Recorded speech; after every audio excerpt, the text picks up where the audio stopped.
आज आपण इथे सगळ्यांच्या घरी रोज नाश्त्यासाठी बनला जाणारं हे उपीट कसं बनवायचं ते बघणार आहोत. बऱ्याच वेळेला उपीट हे एकदम पातळ होतं, तर कधीकधी एकदम घट्ट होतं आणि खाताना आपल्याला ते दाणेदार आणि लुसलुशीत उपीट लागत नाही. तर योग्य प्रमाणात दाणेदार आणि लुसलुशीत मऊसूद उपीट कसं बनवायचं ते आज आपण इथे बघणार आहोत. तर व्हिडिओ स्किप न करता संपूर्ण बघा.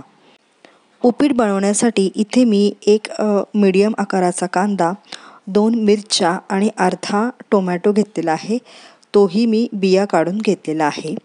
जर तुम्हाला तिखट जास्त हवं असेल तर याच्यामध्ये तुम्ही 1 मिरची जास्त घेऊ शकता.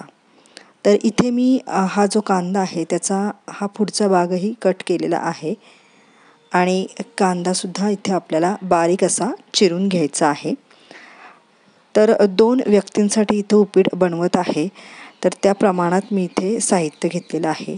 तर मीडियम आकाराचा 1 कांदा आणि टोमॅटो इथे पुरेसा होणार आहे.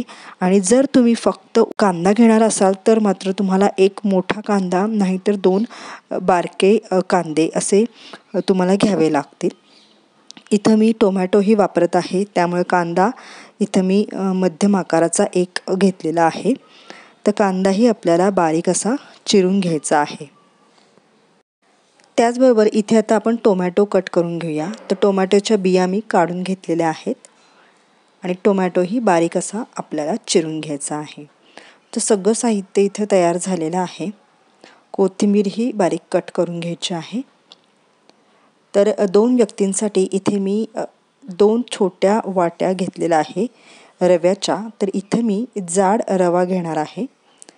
जर तुम्हाला बारीक रवा चालत असेल तर तो घेतला तरीही चालेल, परंतु जर दाणेदार उपीट आपल्याला बनवायचं असेल तर मात्र इथे आपल्याला जाड रवाचाच वापर करावा लागेल. सगळं साहित्य चिरून झालेलं आहे. इथे मी आता 1 चमचा तेल घेतलेलं आहे आणि या तेलामध्ये आपल्याला जाड रवा इथे आता पूर्ण व्यवस्थित असा भाजून घ्यायचा आहे. तर इथे मी 1 वाटी रवा घेतलेला आहे. तुम्ही मोठी वाटी घेतली तर हा 1 वाटी रवा आहे आणि छोटी जर वाटी असेल तर मात्र इथं 2 छोट्या वाट्या मी जाड रवा घेतलेला आहे. आता हा रवा थोडासा लालसर होईपर्यंत आपल्याला भाजायचा आहे. जेवढा व्यवस्थित आपण भाजू तेवढा दाणेदार आणि लुसलुशीत उपीट तयार होतं.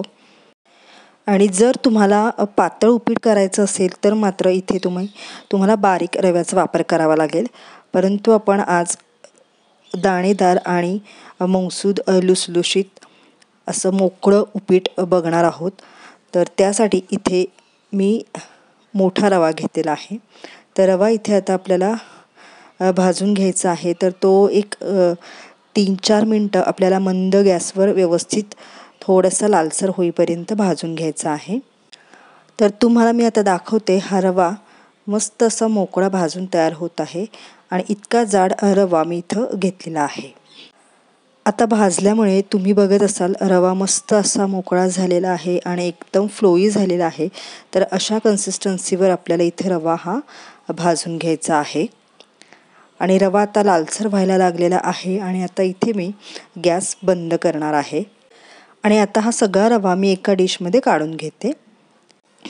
आता उपीट बनवण्यासाठी इथे मी या कढईमध्ये एक 2 ते 3 चमचे तेल घेतलेलं आहे. यामध्ये आता आपण शेंगदाणे टाकणार आहोत. तर जेवढे शेंगदाणे तुम्हाला हवे असतील तेवढे तुम्ही इथं घ्या. मी इथे थोडेसे शेंगदाणे आता थोडेसे लालसर होईपर्यंत भाजायचे आहेत.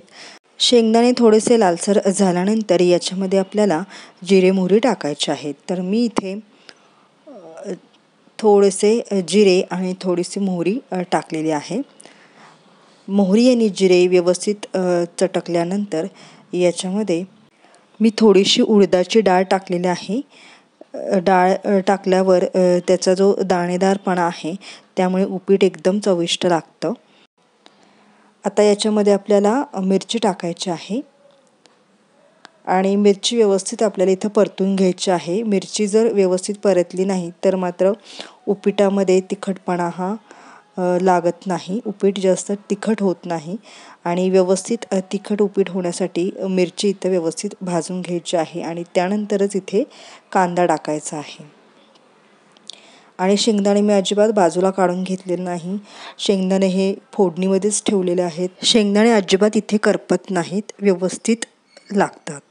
आणि आता हा कांदा जो आहे तो थोडासा लालसर होईपर्यंत आपल्याला 1-2 मिनटं परतून घ्यायचा आहे. आणि त्यानंतर इथे आपल्याला चिरलेला टोमॅटो टाकायचा आहे.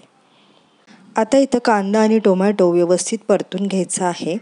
थोडंसं इथं मीठ टाकलं तरीही चालेल, त्यामुळे कांदा टोमॅटो हा लवकर शिजला जातो आणि मऊसूद शिजला जातो. आणि जेवढे फ्लेवर ह्या परतण्यामध्ये उतरतील तेवढं आपलं उपीट हे चविष्ट बनणार आहे. त्यामुळे तेलामध्ये छान असं सगळे हे पदार्थ आपल्याला व्यवस्थित परतून घ्यायचे आहेत. तर इथे मी आता सगळे पदार्थ परतून झाल्यानंतर 1.5 वाटी पाणी घेतलेलं आहे. तर एक पूर्ण मोठी वाटी रवा आहे आणि त्याला मी इथं ती सुरुवातीला 1.5 वाटी पाणी घेतलेलं आहे. अजून जे लागणारं पाणी आहे ते मात्र आपण इथं नंतर टाकणार आहोत. त्यानंतर इथे चवीनुसार मीठ घालायचं आहे आणि पाण्याला एक छान उकळी येऊ द्यायची आहे. 1-2 मिनटं छान हे पाणी उकळून घ्यायचं आहे. आणि त्यानंतर थोडा थोडा करून इथे मी रवा टाकलेला आहे. तर सगळा रवा मी इथे थोडा थोडा टाकलेला आहे पाण्यामध्ये. आणि आता तुम्ही बघत असाल उपीटामध्ये पाणी हे कमी व्हायला लागलेलं आहे. तर असं हलवत हलवत आता इथं आपल्याला राहिलेलं पाणीही टाकायचं आहे. तर मी आता थोडं थोडं पाणी इथे टाकून पुन्हा एकदा व्यवस्थित सगळं उपीट मिक्स करून घेत आहे. बऱ्याचदा काय होतं, एकदम जर पाणी टाकलं तर मात्र उपीट हे पातळ होण्याची शक्यता असते. त्यामुळे थोडंसं पाणी हे नंतर टाकण्यासाठी ठेवायचं आहे. तर इथे मी आता आणखीन एक थोडंसं पाणी टाकून व्यवस्थित उपीट हे हलवायचं आहे आणि मग नंतरच त्याला झाकून ठेवायचं आहे. तर टोटल इथं मी 1 वाटीसाठी 2 वाटी पाणी घेतलेलं आहे. आणखीन जर तुम्हाला जास्त पातळ करायचं असेल तर मात्र इथं 2.5 वाट्या पाणी तुम्ही घेतलं तरीही चालेल. आणि एकदम मोकळं आणि लुसलुशीत उपीट हवं असेल तर मात्र इथं 2 वाटी पाणी आपल्याला पुरेसं होतं. तर सगळं पाणी टाकून आता मी झाकून ठेवलेलं आहे. 2 मिनटं व्यवस्थित झाकून झाल्यानंतरच आपल्याला झाकण याचं काढायचं आहे. तर आता तुम्ही इथं बघत असाल मस्त असं मोकळं उपीट इथं तयार झालेलं आहे.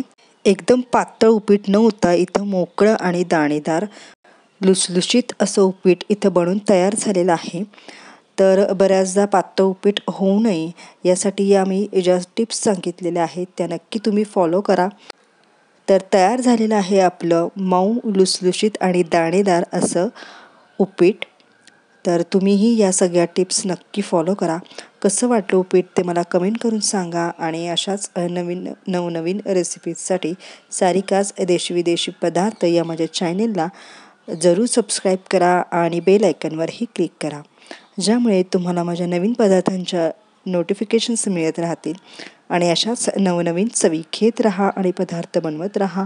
पुन्हा भेटू एका अशाच नवीन रेसिपीसोबत. तोपर्यंत व्हिडिओ संपूर्ण बघितल्याबद्दल धन्यवाद.